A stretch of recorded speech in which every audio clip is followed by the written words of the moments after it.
अच्छा जी, आज हम सेक्शन 1.10 स्टार्ट करते हैं,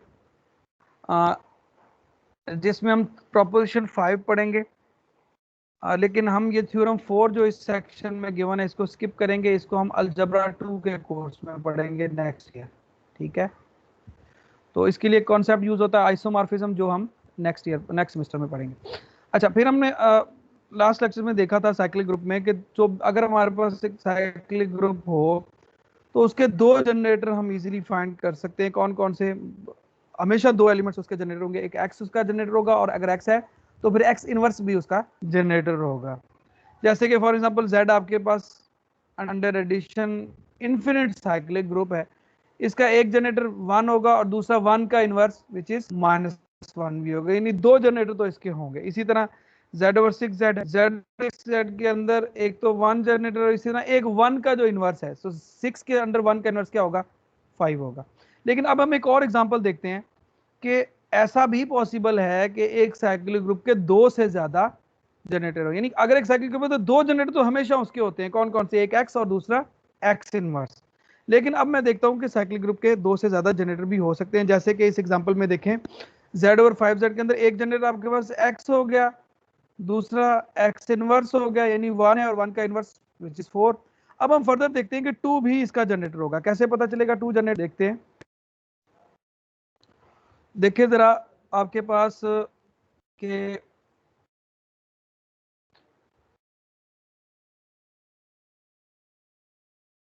एलिमेंट 2 को देखें कि अगर हम एलिमेंट 2 को देखें, 2 की पावर 1 लें तो एक एलिमेंट आया, यानी पावर एडिशन में पावर का मतलब क्या होता है? आपने मल्टीपल लेना होता है। आप दो दफा ऐड करें मतलब 2 को, यानी 2 टाइम्स उसको उसकी पावर मतलब पावर लें, मतलब 2 टाइम्स उसका मल्टीपल लें तो 2 + 2 क्या आएगा? वो 4 आएगा। सही है, एक और एलिमेंट आ गया। इसी तरह इसको मैं कैसे ले सकता हूँ? आपको पता है 2 × 2, ठीक है, मल्टीपल। इसी तरह मैं देखता हूँ 3 × 2 देखता हूँ, विच इज यानी 3 टाइम्स में 2 को ऐड करता हूँ तो आंसर 1 आता है। इसी तरह अगर मैं 4 टाइम्स 2 को ऐड करता हूँ तो आंसर 3 आता है। अगर मैं 5 टाइम्स ऐड करता हूँ 2 को तो आंसर क्या आता है? 0 आता है। गौर करें, 1 टाइम ऐड किया तो 2 ही आ गया, ठीक है, 1 टाइम ऐड किया तो आपके पास 2 ही आया। 2 टाइम ऐड किया 4 आया, एक एलिमेंट आ गया। 3 टाइम ऐड किया 1 आया, 4 टाइम ऐड किया 3 आया और 5 टाइम ऐड किया 0 आया। अगर आप देखें तो Z/5Z के सारे एलिमेंट नहीं जनरेट हो गए इस 2 एलिमेंट की मदद से, ठीक है। मल्टी मतलब 1 टाइम ऐड किया 2 आया, 2 टाइम ऐड किया 4 आया, 3 टाइम ऐड किया 1 आया, 4 टाइम ऐड किया 3 आया और 5 टाइम ऐड किया 0 आया।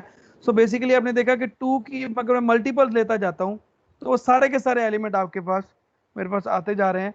तो इस तरह इसका मतलब ये हुआ कि 2 भी इस साइक्लिक ग्रुप का जनरेटर है। और इसी तरह हम चेक कर सकते हैं कि 3 भी साइक्लिक ग्रुप का क्या होगा? जनरेटर होगा। क्यों? अगर आप देखें 1 टाइम्स आप 3 करते हैं 3 आता है, 2 टाइम्स 3 करते हैं 1 आता है, 3 टाइम्स 3 करते हैं 4 आता है, 4 टाइम्स करते हैं 3 को ऐड तो 2 आता है और 5 टाइम करते हैं तो आंसर 0 आता है। सो हम देख सकते हैं कि ये जो Z/5Z है इसके हम 4 जनरेटर ढूंढ सकते हैं। सो अब हमारा क्वेश्चन ये है इन जनरल कि अगर मुझे एक साइक्लिक ग्रुप गिवन हो तो मुझे कैसे पता चलेगा कि उस साइक्लिक ग्रुप के कितने जनरेटर्स हैं? क्वेश्चन क्या है? अगर मेरे पास एक साइक्लिक ग्रुप है, जैसे कि एग्जांपल बताती हैं कि कुछ एग्जांपल हैं जिनमें हमें लगता है कि साइक्लिक ग्रुप के सिर्फ 2 जनरेटर हैं, लेकिन एक एग्जांपल हमने ऐसी देख ली है जिसमें साइक्लिक ग्रुप के 2 से ज्यादा जनरेटर भी होते हैं। सो अब हमारे लिए इंटरेस्टिंग क्वेश्चन है कि जब भी हमारे पास एक साइक्लिक ग्रुप होगा तो हमें कैसे पता चलेगा कि इसके सिर्फ 2 जनरेटर होंगे या 2 से ज्यादा होंगे? सो इस क्वेश्चन के पीछे हम जाते हैं और उसके लिए इस क्वेश्चन को का आंसर हम फाइंड आउट करने के लिए आज हम एक प्रोपोजिशन पढ़ते हैं, प्रोपोजिशन 5। ठीक है, प्रोपोजिशन 5 क्या है आपके पास?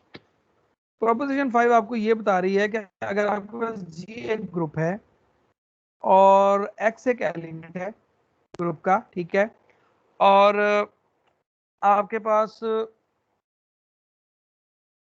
ए जो है वो आपके पास एक नॉन जीरो इंटीजर है, यानी जी ग्रुप है, एक्स ग्रुप का एक एलिमेंट है और ए आपके पास एक नॉन जीरो इंटीजर है, राइट? इंटीजर है जैसे पॉजिटिव ए पॉजिटिव इंटीजर भी हो सकता है, नेगेटिव इंटीजर भी हो सकता है, लेकिन जीरो नहीं है। ठीक है, ये तीन चीजें आपको गिवन है। अच्छा, फर्दर आपको क्या प्रूव करना है? नंबर वन, आपको ये प्रूव करना है कि अगर ये जो एलिमेंट एक्स है इसका ऑर्डर इनफाइनाइट हो, क्या हो? ऑर्डर इनफाइनाइट हो, तो इस एलिमेंट एक्स की अगर मैं पावर ले लूं ए, एक्स की क्या ले लूं? पावर ए ले लूं, तो एक्स की पावर ए का भी जो ऑर्डर होगा वो क्या होगा? इनफाइनाइट होगा। अगर एलिमेंट का ऑर्डर इनफाइनाइट होगा तो उस एलिमेंट की पावर का ऑर्डर भी इनफाइनाइट होगा। पहली प्रॉपर्टी। दूसरी प्रॉपर्टी क्या है? दूसरी प्रॉपर्टी यह है कि अगर एलिमेंट एक्स का ऑर्डर क्या होगा? फाइनाइट होगा, तो एक्स की पावर का ऑर्डर भी फाइनाइट होगा। ना सिर्फ फाइनाइट होगा, बल्कि हम एग्जैक्टली बता सकते हैं कि एक्स की पावर का ऑर्डर क्या होगा। क्या होगा जी एक्स की पावर का ऑर्डर? एक्स की पावर ए का ऑर्डर होगा N over GCD of N and A, N over GCD of N and A, ये उस एक्स की पावर का ऑर्डर होगा। और इन पर्टिकुलर इसी टू को हम यूज करते हैं कि अगर लेट से एक्स का ऑर्डर एन हो और ये जो ए एलिमेंट है, ये जो ए है, ये ए ऐसा हो कि ये एन को क्या करता हो? डिवाइड करता हो। तो फिर आपको पता है कि अगर एक नंबर ये ए एन को डिवाइड करता हो, तो फिर ए और एन का जीसीडी किसके इक्वल हो जाएगा?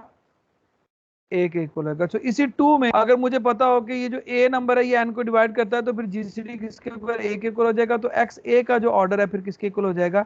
एन ओवर ए के। ठीक है, एन ओवर ए। अच्छा जी,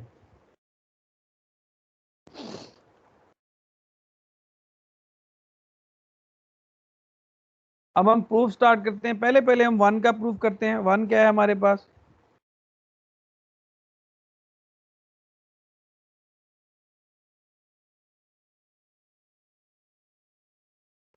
कि अगर अगर आपके पास एलिमेंट का ऑर्डर इनफाइनाइट है, तो एलिमेंट की पावर का ऑर्डर भी इनफाइनाइट होगा। अब हमने प्रूव करना है कि x की पावर a का ऑर्डर फाइनाइट है, लेकिन उसके लिए हम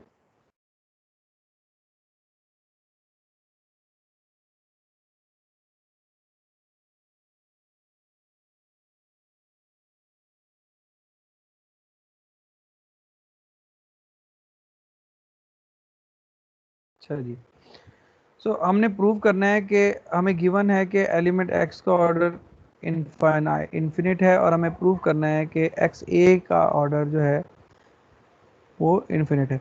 ये प्रूव करने के लिए कि एक्स ए का ऑर्डर इन्फिनिट है, हम कंट्रेरी सपोज कर लेते हैं कि एक्स ए एलिमेंट का ऑर्डर इनफाइनाइट नहीं है, मतलब इसका ऑर्डर फाइनाइट है। कंट्रेरी सपोज कर लेते, तो उससे फिर क्या आएगा? हमारे पास एक कंट्राडिक्शन आएगी, और कंट्राडिक्शन के बाद जब आएगी तो फिर हम कहेंगे कि हमारी सपोजिशन जो थी वो रॉन्ग थी, और इसका मतलब वाकई एक्स ए का ऑर्डर क्या है? इनफाइनाइट है। हम क्या करते हैं? हम सपोज करते हैं कंट्रेरी कि जो एक्स ए एलिमेंट है इसका ऑर्डर क्या है? आपके पास एम है, मतलब फाइनाइट है। क्या? कंट्रेरी सपोज कर लेते हैं कि एक्स ए का ऑर्डर एम है, मतलब फाइनाइट है। अगर एक्स ए का ऑर्डर आपके पास एम है, तो ऑर्डर किसी भी एलिमेंट के ऑर्डर की डेफिनेशन होती है कि फिर एक्स ए की अगर मैं पावर लूंगा एम, तो वो क्या आना चाहिए? उसका आंसर वन आना चाहिए ना। अगर किसी एलिमेंट का ऑर्डर कोई नंबर है, तो वो नंबर क्या होता है? उसको अगर हम पावर लें एलिमेंट की, तो आंसर क्या आता है? आइडेंटिटी आता है। बट ये जो ए एम है इसको मैं ऐसे भी लिख सकता हूँ। कैसे? ऐसे भी लिख सकता हूँ।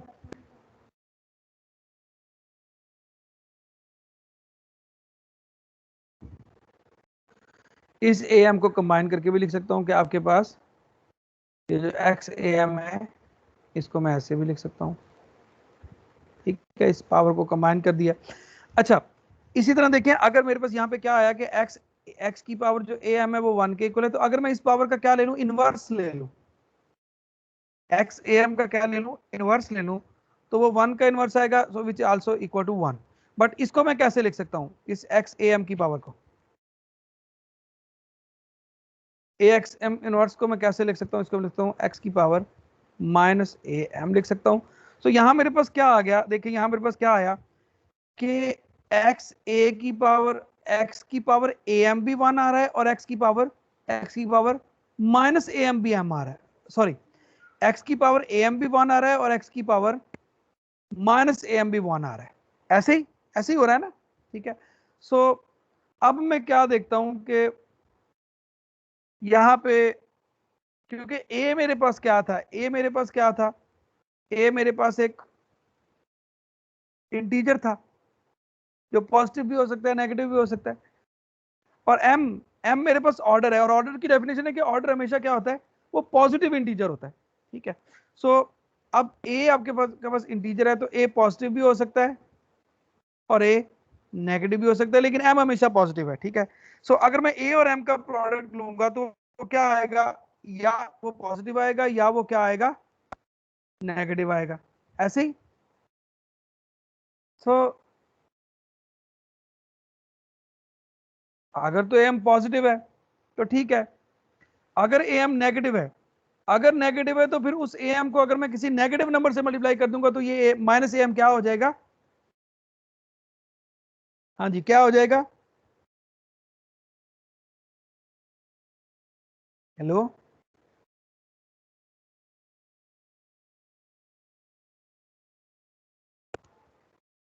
हाँ जी किधर हैं आप लोग, हेलो,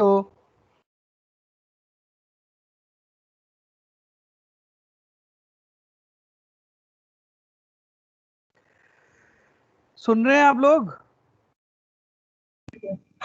यस सर। हाँ मैं कह रहा हूं कि ये देखें एम पॉजिटिव नंबर है, ए आपके पास इंटीजर है, अगर इंटीजर पॉजिटिव भी हो सकता है नेगेटिव भी हो सकता है, अगर इंटीजर पॉजिटिव होगा तो ए एम पॉजिटिव आएगा, अगर इंटीजर ए नेगेटिव होगा तो ए एम नेगेटिव आएगा। बट अगर ए एम एक नेगेटिव नंबर है, उसको माइनस से मल्टीप्लाई करने के तो माइनस ए एम क्या हो जाएगा, पॉजिटिव है। पॉजिटिव हो जाएगा। सो क्या चीज श्योर है, गारंटी है कि ये या ए एम या माइनस ए एम, इनमें से एक नंबर लाजमी क्या होगा, हमेशा क्या होगा, पॉजिटिव होगा, ऐसे ही। जी सर। अच्छा अब देखें, अब यहां हम क्या देखते हैं, हमने क्या देखा कि यहां पे एक एलिमेंट है एक्स की पावर हम लेते हैं, एक्स की पावर मतलब यहां हम देखते हैं कि एक्स की पावर ए एम 1 आ रही है, और यहां देखते हैं एक्स की पावर माइनस ए एम 1 आ रही है, ऐसे ही। सो अब हमें पता है या ए एम पॉजिटिव होगा या माइनस ए एम पॉजिटिव होगा, और हम देखते हैं कि ये एक्स की अगर पावर्स लें ए एम या माइनस एम तो दोनों ही 1 आती हैं, तो यहां से हम क्या कह सकते हैं, हम कह सकते हैं कि कोई डेफिनेटली कोई पॉजिटिव पावर जो है ना एक्स की, वो लाजमी क्या होगी, आइडेंटिटी होगी, देखे ना, या ये पॉजिटिव पावर होगी ए एम, तो तब एक्स की पॉजिटिव पावर आइडेंटिटी होगी, या एक्स की पावर अगर हम ये वाली लेते हैं ये पॉजिटिव है तो ये आइडेंटिटी होगी। सो दोनों में से या एक्स की, लाजमी बात है कि कोई एक्स की पॉजिटिव पावर ऐसी होगी जो क्या हमें आंसर देगी, आइडेंटिटी देगी। बट ये क्या बात हुई, हमने कहा कि एक्स की पॉजिटिव पावर आइडेंटिटी दे रही है, इसका मतलब है फिर एलिमेंट एक्स का ऑर्डर फाइनाइट हुआ, ऐसे ही ना, कि अगर एलिमेंट की कोई पॉजिटिव पावर आइडेंटिटी दे रही है तो इसका मतलब उस एलिमेंट का ऑर्डर इनफाइनाइट तो नहीं हो सकता। सो हमारे पास तो गिवन ये था कि एलिमेंट का ऑर्डर क्या है, हमारे पास क्या गिवन था कि एलिमेंट का ऑर्डर क्या है, इनफाइनाइट है। सो इसका मतलब हुआ हमारे पास क्या आ गई, एक कंट्राडिक्शन आ गई, किस चीज की कंट्राडिक्शन आ गई, कि हमारे पास तो एलिमेंट का ऑर्डर इनफाइनाइट था। सो इसका मतलब मेरी जो अजम्पशन थी, क्या अजम्पशन थी, कि एलिमेंट एक्स ए का ऑर्डर फाइनाइट है, वो अजम्पशन जो है वो फॉल्स हो गई। अब अगर वो अजम्पशन सॉल्व हो गई, फॉल्स हो गई, इसका मतलब जो मेरी अजम्पशन थी वो फॉल्स थी, तो इसका मतलब हमारे पास वाकई जो एक्स ए का ऑर्डर है वो क्या होना चाहिए, इन्फिनिट होना चाहिए, ठीक है। हाँ जी कोई प्रॉब्लम है इसमें, कोई समझ ना आई हो किसी चीज की, कोई चीज अगर बतानी हो दोबारा, या आगे चलूं,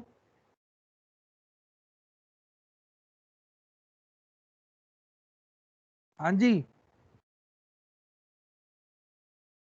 हेलो, सर आगे आगे जी पढ़ाएं। सर समझ आगे ठीक। अच्छा अब हमारा दूसरा पार्ट था जिसमें हमें क्या प्रूव करना था, जिसमें हमें प्रूव करना था कि अगर एलिमेंट का ऑर्डर n है तो फिर उस एलिमेंट की जो पावर होगी उसका order n over GCD of n है होगा, ये हमें प्रूव करना है,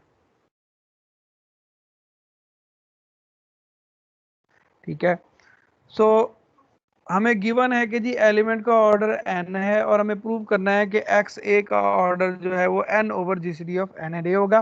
सो हम क्या कर देते हैं, पहला काम हम ये करते हैं, हम लेट करते हैं जी कि जो n और a है ना, इसके जीसीडी को मैं लेट कर रहा हूँ किसके साथ, d के साथ। ये कोई नंबर d है, तो देन आपके पास जीसीडी की डेफिनेशन क्या कहती है, जीसीडी की डेफिनेशन क्या कहती है, डेफिनेशन ऑफ जीसीडी आपके पास आपके पास क्या होगा आपके पास, क्योंकि d जो है वो जीसीडी है, n और a का, तो d डिवाइड्स n भी होगा और d डिवाइड्स a भी होगा। ठीक है, अगर d डिवाइड्स n होगा तो इसका मतलब n इज इक्वल टू कोई d भी होगा डिवीजन की डेफिनेशन से, और अगर d डिवाइड्स a है तो फिर a इज इक्वल टू कोई dc होगा। सो डेफिनेशन सिर्फ यूज कर रहा हूँ जीसीडी की। So then by definition of GCD आपके पास b और c इंटीजर्स ऐसे एग्जिस्ट करेंगे जिनके लिए n जो है वो db के इक्वल होगा और a जो है dc के इक्वल होगा। यानी दूसरे अल्फाज में मैंने क्या कर लिया है, मैंने जो हाईएस्ट कॉमन फैक्टर है ना किसका, n का और a का, वो क्या है जो d था, जो जीसीडी था, वो मैंने उसको बाहर निकाल लिया है। ठीक है, n से उसको फैक्टराइज करके लिख लिया है। ठीक है, अब क्योंकि आपने देख लिया कि n में से भी जो मैक्सिमम एक्सट्रैक्ट हो सकता था कॉमन डिवाइजर वो d था, a में से जो एक्सट्रैक्ट हो सकता था वो भी d था, तो फिर जो b और c बचेंगे उनका जो जीसीडी होगा वो क्या होगा, वो आपके पास 1 होगा। क्यों 1 होगा, क्योंकि b और c में फर्दर कॉमन फैक्टर हम नहीं ले सकते, क्योंकि जो मैक्सिमम कॉमन फैक्टर्स निकल सकते थे वो हमने n और a में से निकाल दिए हैं, which is a common factor d which is also GCD। so अब देखें हमने प्रूव क्या करना था, हमें प्रूव करना था कि एलिमेंट एक्स ए का जो ऑर्डर है वो n over GCD of N A है, but GCD of N A को मैंने किस चीज से डिनोट किया हुआ है, डी से। इसका मतलब मुझे क्या प्रूव करना होगा, मुझे प्रूव करना होगा कि एक्स ए का ऑर्डर n ओवर डी के इक्वल है, यही प्रूव करना होगा ना, n ओवर डी। सिंपली मैंने एन ए की जगह पे डी पुट किया, और यहां से हम देख सकते हैं कि n ओवर डी किसके इक्वल है, b के। तो इसका मतलब मुझे क्या प्रूव करना है, मुझे प्रूव करना है कि एक्स ए का जो ऑर्डर है, order of X A is equal to B. So this is I have to prove. अगर मैं ये प्रूव कर देता हूं कि order of X is equal to B, तो ये प्रूव हो जाएगा कि order of X A is equal to N over GCD of N and A. So ये प्रूव करने के लिए कि एलिमेंट एक्स ए का ऑर्डर बी है, मैं पहले ही मैं ये प्रूव करता हूं कि एक्स ए का order less than equal to b है, फिर मैं ये प्रूव करता हूं कि एक्स ए का order greater than equal to b है। उससे क्या हो जाएगा, उससे ये हो जाएगा जैसे हम कहते हैं कि ए और बी दो नंबर्स हैं, वो कब इक्वल होंगे, when A is less than equal to B and B is less than equal to A. तो इस तरह से हम प्रूव करेंगे कि एक्स ए का जो ऑर्डर है वो बी के इक्वल है। सो फर्स्ट ऑफ ऑल आप नोट करें कि एक्स ए की अगर मैं पावर लेता हूं बी, एक्स ए की पावर क्या लेता हूं, बी लेता हूं, तो उस पावर को मैं लिख सकता हूं एक्स ए बी, और इसमें मैं ए की वैल्यू पुट करता हूं, तो ए की वैल्यू पुट करने से यहाँ ए की वैल्यू डी सी है, तो फिर ये क्या हो जाएगा, एक्स की पावर डी सी बी हो जाएगा। ठीक है, और यहाँ पे मैं डी और बी को कंबाइन करता हूं और सी को बाहर रहने देता हूं, तो डी बी किसके इक्वल आ जाएगा, वो एन के इक्वल आ जाएगा, राइट। और मुझे गिवन है कि एलिमेंट का ऑर्डर एन है। ठीक है, सो एक्स एन जो है वो तो फिर आपके पास आ जाएगा 1 आइडेंटिटी। सो 1 की पावर सी भी 1 आ जाएगी। सो मैंने क्या शो चेक किया, मैंने ये नोट किया कि एलिमेंट एक्स ए की जो पावर बी है वो किसके इक्वल आ रही है, 1 के इक्वल आ रही है। अब मैं रिकॉल करता हूं कि मेरे पास प्रोपोजिशन 3 क्या बता रही थी, व्हाट प्रोपोजिशन 3 मुझे क्या बता रही थी, प्रोपोजिशन 3 ये बता रही थी कि अगर किसी एलिमेंट की पावर, अगर किसी एलिमेंट की पावर आपके पास 1 है, तो प्रोपोजिशन 3 ये बता रही थी कि फिर उस एलिमेंट का जो ऑर्डर है वो उस पावर को क्या करता होगा, डिवाइड करता होगा। ठीक है, अब यहां मेरे पास क्या आया, यहां मेरे पास आया कि एलिमेंट एक्स ए की जो पावर है वो क्या है, 1 है। सो प्रोपोजिशन 3 को यूज करते हुए जो एलिमेंट एक्स ए का ऑर्डर है वो क्या करेगा, वो बी को डिवाइड करेगा। ठीक है, और यहां से क्योंकि ये नंबर इसको डिवाइड कर रहा है तो इसका मतलब एक्स ए का जो ऑर्डर है वो लेस देन इक्वल टू क्या होगा, बी होगा। ठीक है, अच्छा जी, अब हम दूसरी डायरेक्शन शो करते हैं। क्या शो करते हैं कि एक्स ए का ऑर्डर जो है वो आपके पास greater than equal to B भी होगा, और इस तरह दोनों को कंबाइन करके हमारे पास क्या शो हो जाएगा, एक्स ए का ऑर्डर जो है वो बी के इक्वल हो जाएगा। अब हम क्या करते हैं जी, फर्दर हम लेट कर लेते हैं एलिमेंट एक्स ए का जो ऑर्डर है वो हम लेट कर लेते हैं किसके इक्वल, के इक्वल कर लेते हैं। ठीक है, अगर मैं लेट करता हूं कि एक्स ए एलिमेंट का ऑर्डर के है तो फिर एक्स ए एलिमेंट की पावर अगर मैं के लूंगा तो आंसर क्या आएगा, 1 आएगा बाय डेफिनेशन ऑफ ऑर्डर। अब ये जो ए की पावर के है इसको मैं लिख देता हूं एक्स ए के। तो यहां मेरे पास क्या आ गया कि एक्स की पावर ए के जो है वो किसके इक्वल आ गई, 1 के इक्वल आ गई। अगेन मैं यूज करता हूं प्रोपोजिशन 3 कि अगर किसी एलिमेंट की पावर 1 हो तो वो जो पावर है वो जो एलिमेंट का ऑर्डर है वो उस पावर को डिवाइड करेगा। अब इस एलिमेंट की पावर 1 है तो जो एलिमेंट का ऑर्डर है वो उस पावर को क्या करेगा, डिवाइड करेगा। प्रोपोजिशन 3 को मैंने यूज किया। अब एलिमेंट एक्स का ऑर्डर क्या है, ए के वैसे का वैसे मैंने लिखा। अब ए की जगह पे मैं क्या पुट कर देता हूं, जो मैंने देखा था ए की वैल्यू क्या थी मेरे पास, ए की वैल्यू थी डी सी। सो यहां पे मैं ए की जगह पे क्या पुट कर देता हूं, ए की जगह पे पुट कर देता हूं मैं डी सी।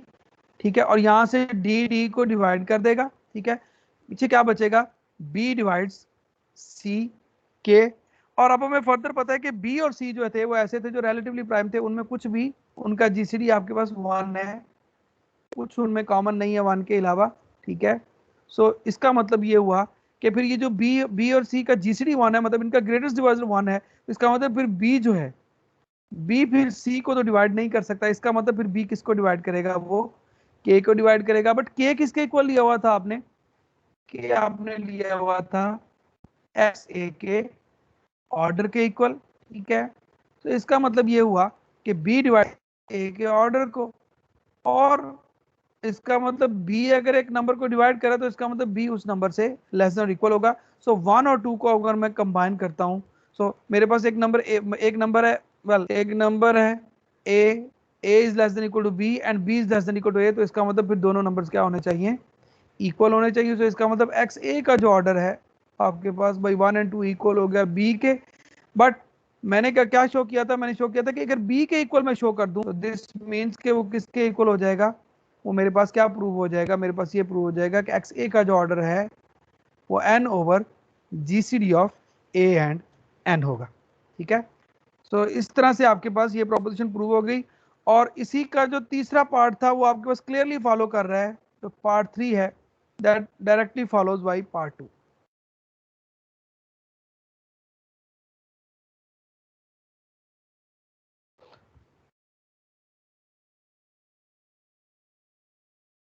इसका जो प्रूफ है वो डायरेक्टली फॉलो करता है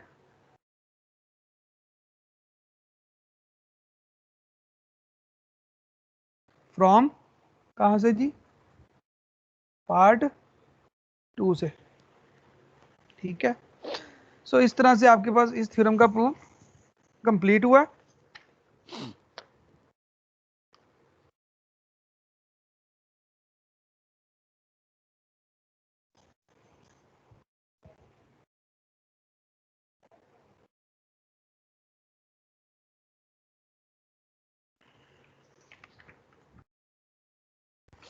अच्छा जी, अब हम देखते हैं जी प्रोपोजिशन 6 क्या है।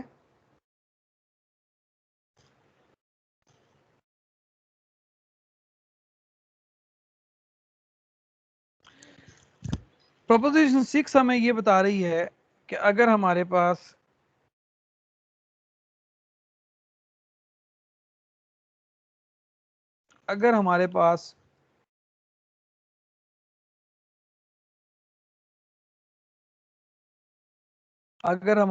लेट से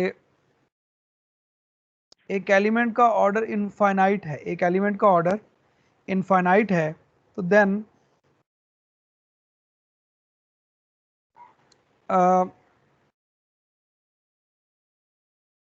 तो क्या बता रही है कि अगर हम ये अज्यूम करें कि एलिमेंट का ऑर्डर इनफाइनाइट है तो देन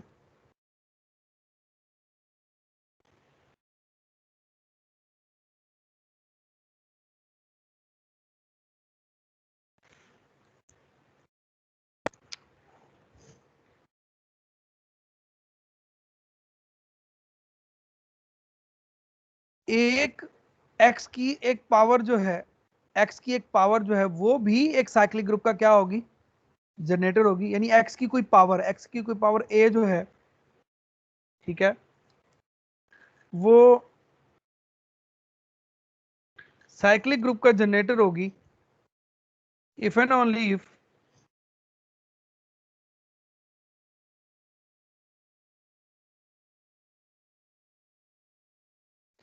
यानी मेरे पास एक साइक्लिक ग्रुप गिवन है, ठीक है, तो जो कि एक्स से जनरेट हो रहा है, तो उस एक्स एलिमेंट की एक और पावर जो है वो भी साइक्लिक ग्रुप को जनरेट कर रही होगी इफ एंड ओनली इफ ये जो पावर है ये किसके इक्वल हो, या ये 1 हो या ये -1 हो। क्या हो ये, या ये 1 हो या ये -1 हो।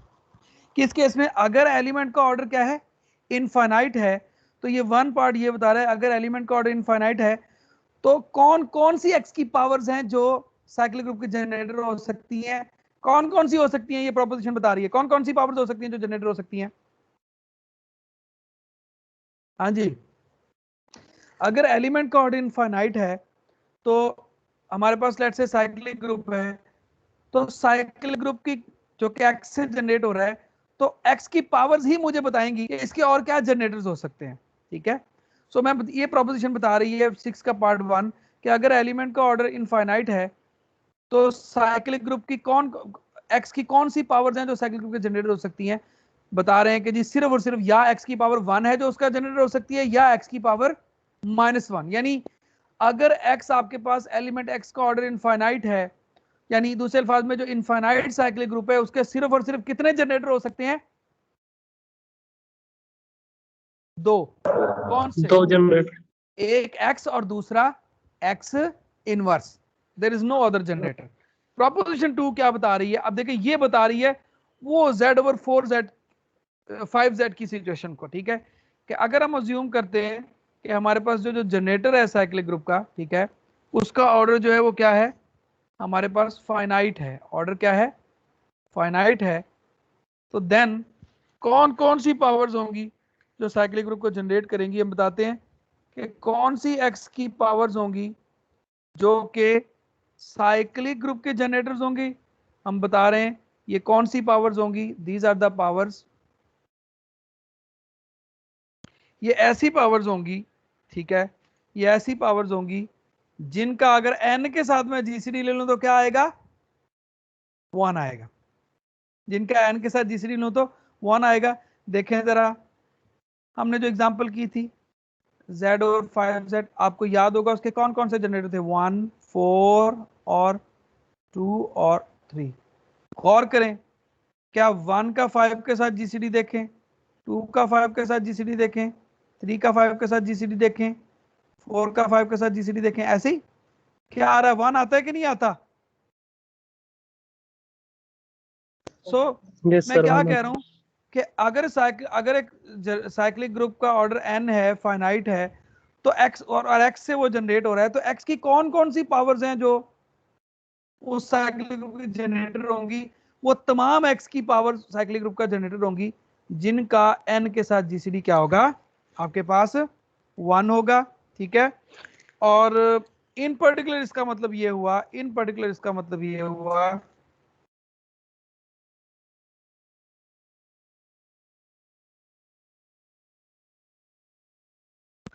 इन पर्टिकुलर इसका मतलब ये हुआ कि जो नंबर ऑफ जनरेटर्स होंगे आपके पास, कितने नंबर ऑफ जनरेटर्स होंगे,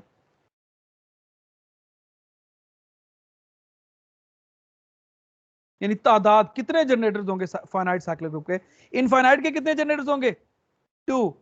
सो number of generators of finite cyclic group कितने होंगे, नंबर ऑफ जनरेटर्स ऑफ जो फाइनाइट साइक्लिक ग्रुप होगा वो कितने होंगे?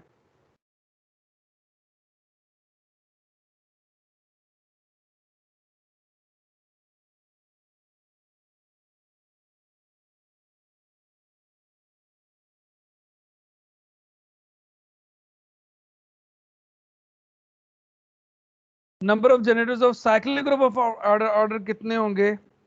कितने होंगे जी? Is Euler phi function of N. क्यों आयलर फाइव क्या बता रहा होता है भला? आयलर फाइव ये नहीं बता रहा होता कि वो तादाद बता रहा होता है उन इंटीजर्स की जो एन के साथ क्या होते हैं, रिलेटिवली प्राइम होते हैं। ठीक है, सो अब हमने ये प्रोपोजिशन में 2 ये बता रही है कि कौन कौन सी एक्स की पावर्स हैं जो साइक्लिक ग्रुप को जनरेट करती हैं। वो तमाम एक्स की पावर साइक्लिक ग्रुप को जनरेट करेंगी जिन पावर्स का एन के साथ जीसीडी क्या होगा, 1 होगा। और इन पर्टिकुलर इस 2 का ये मतलब है कि आपके पास जो नंबर ऑफ जनरेटर्स होंगे cyclic group of order n के वो कितने होंगे, वो 5 ऑफ एन। यानी अगर आपसे कोई पूछता है कि जी आपके पास साइक्लिक ग्रुप है, आपके पास साइक्लिक ग्रुप है, उसके कितने, लेट्स से आपके पास एक साइक्लिक ग्रुप है जी, कितने उसके जनरेटर हैं, आप देखेंगे साइक्लिक ग्रुप का ऑर्डर कितना है। जैसे इस केस में साइक्लिक ग्रुप का ऑर्डर कितना है, 5 है। फिर आप देखेंगे जी उस आप 5 ऑफ 5 निकालेंगे विच इज 5 - 1, तो आप बताएंगे जी कितने इसके जनरेटर्स होंगे, कितने जनरेटर्स होंगे, 4 होंगे। और कौन कौन से होंगे, 4। कौन कौन से होंगे, कौन कौन से होंगे, वो वाले होंगे जो कि 1 की, जैसे जनरेटर है, जनरेटर की क्या होंगी, कौन कौन से जनरेटर होंगे जो 1 की कौन सी पावर्स होंगी जो रिलेटिवली प्राइम होंगी। देखिए जैसे 1 की कौन सी पावर हम ले रहे हैं, 1, 2, इसी तरह 1 की कौन सी पावर ले रहे हैं, 2, क्योंकि एडिटिव ग्रुप है ना। इसी तरह 1 की कौन सी पावर ले रहे हैं, 3, मतलब मल्टीपल। इसी तरह 1 की कौन सी पावर ले रहे हैं, 4। तो ये सारे के सारे आपके पास ये भी जनरेटर होगा, ये भी जनरेटर होगा, ये भी जनरेटर होगा, ये भी जनरेटर होगा। ठीक है, सो मेरे ख्याल से अब हम एंड करते हैं इसको। ठीक है, इसको हम इस प्रोपोजिशन का प्रूफ हम करेंगे नेक्स्ट लेक्चर में। ठीक है, या एक एग्जांपल और अच्छे से क्लियर कर देते हैं, आई थिंक प्रूफ इसका हम अगली क्लास में करेंगे। यही वाली एग्जांपल कि आपके पास देखें कि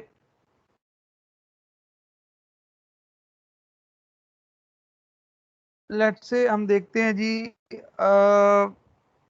वेल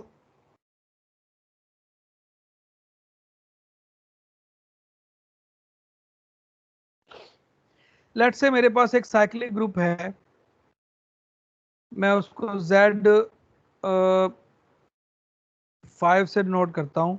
कैसा साइक्लिक ग्रुप है कि जिसके एलिमेंट्स का ऑर्डर के जिसके अंदर किस तरह का रिलेशन सेटिस्फाई करता है कि इसका ऑर्डर क्या है, 5 है। मतलब कितने एलिमेंट्स हैं इस साइक्लिक ग्रुप के अंदर, 1x, x², x³ x4 and so on. ठीक है, सो ये आपके पास एक साइक्लिक ग्रुप है ऑर्डर 5 का। सो अब मैं देखना चाह रहा हूं कि डेफिनेटली मुझे पता है 2 जनरेटर तो मुझे इसके पता है, कौन कौन से, x और x इनवर्स। मैं उसके अलावा भी इसके जनरेटर सारे फाइंड करना चाह रहा हूं, तो मुझे पता है क्या होंगे।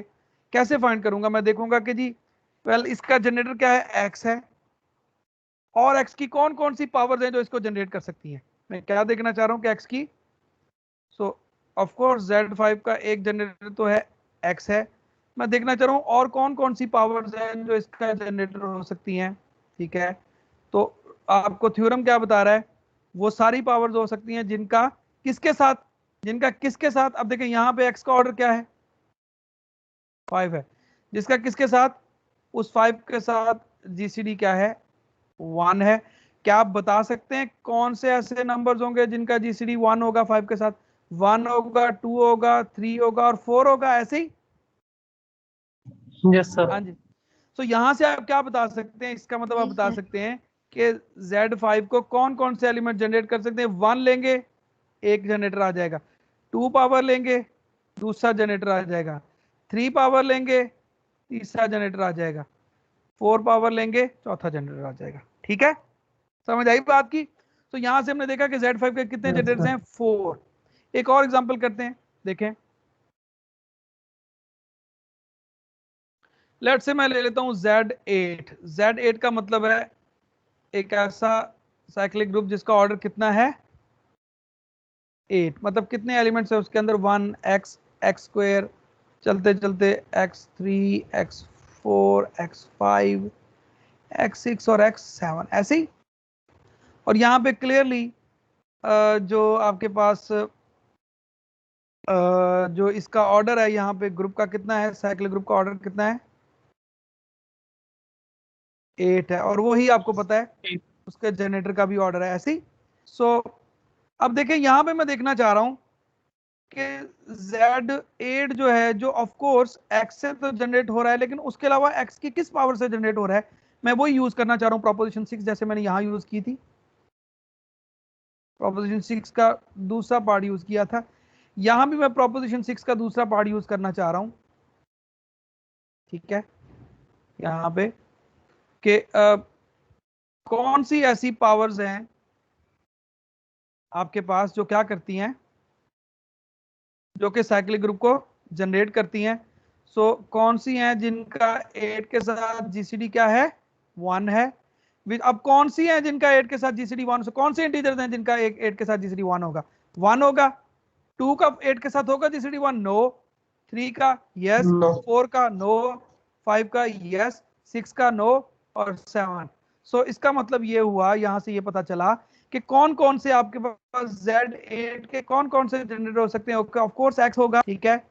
उसके बाद X इनवर्स भी होगा। X इनवर्स क्या, अच्छा क्या कौन कौन सा होगा, यहीं से डायरेक्ट ही देख लें। एक आपके पास कौन सा होगा, X की पावर 1 होगा, आपने 1 लिख दिया। दूसरा कौन सा जनरेटर होगा, X की पावर x की पावर 3 होगा, X की पावर 5 होगा, और X की पावर 7 होगा।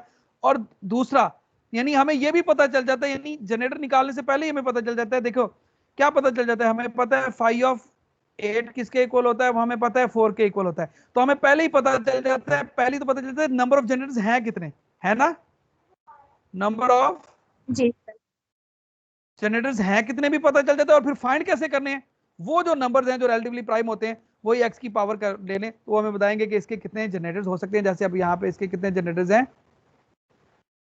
4। अच्छा जी, अब हम खत्म करते हैं, आप लोगों का क्विज स्टार्ट हो रहा है, मैं आप लोगों को पासवर्ड सेंड कर रहा हूँ, ठीक है। सो अटेंडेंस में आपकी अभी मार्क कर देता हूँ, ठीक है।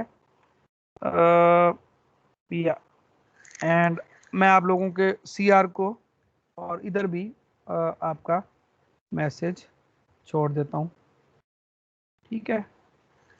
ओके जी, अल्लाह हाफिज।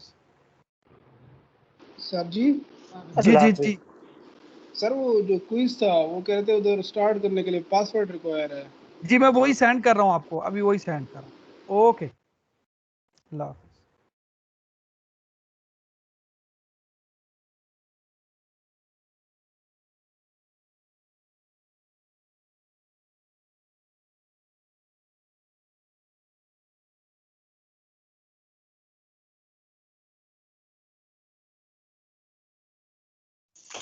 क्लास अपना LMS चेक करें, अब ओपन हो रहा है सबका, इश्यू है तो बताएं।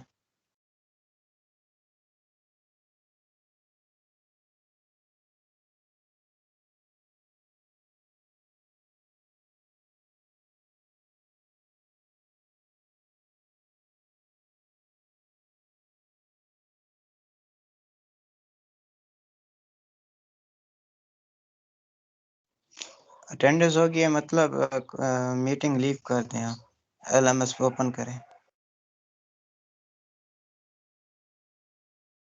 भेजेंगे।